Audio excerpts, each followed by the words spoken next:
Bonjour et bienvenue dans ce premier épisode de démystification d'un personnage historique. Aujourd'hui, je vais vous dévoiler la face sombre de Mahatma Gandhi. Étant presque considéré comme un saint, Gandhi souhaitait la paix pour tous. Mais peut-être pas tant que ça. Ainsi, au début de sa vie, dans les années 1800, Gandhi a exercé en tant qu'avocat en Afrique du Sud.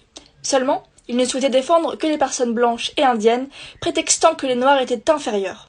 Il désignait même les personnes noires sous un nom insultant que je ne vais donc pas vous dire, mais qui commence par un K et qui se termine par un R si vous voulez le chercher. Il disait en outre que les personnes noires étaient sales et vivaient comme des animaux.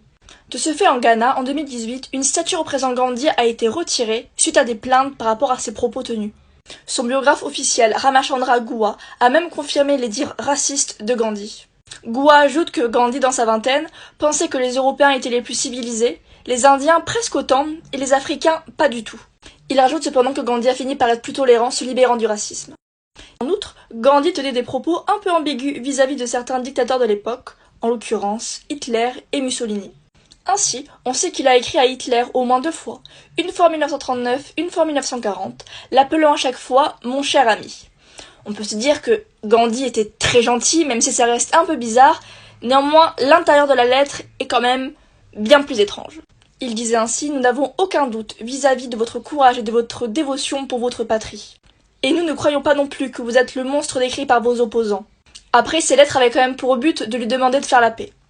Concernant Mussolini, l'auteur américain Roman Hayes raconte que lorsque Gandhi l'a rencontré en 1931, il lui a dit que c'était l'un des hommes d'État les plus grands de son temps. Lors d'une lettre écrite à un ami, Gandhi a même dit que les réformes qu'avait fait Mussolini l'intéressaient, que l'Italie avait besoin d'une main de fer, et que puisque la violence était la base de la société occidentale, il fallait étudier de manière partiale ce qu'avait fait Mussolini. Enfin, peut-être que vous le savez, mais Gandhi, malgré son mariage, avait fait vœu de chasteté. Néanmoins, il avait une drôle de manière de tester ses limites.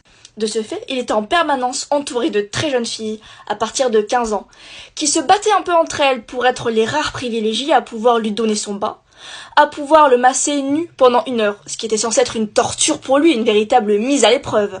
Pour que vous compreniez bien l'estime que Gandhi avait pour elles, il les appelait ses bâtons de marche.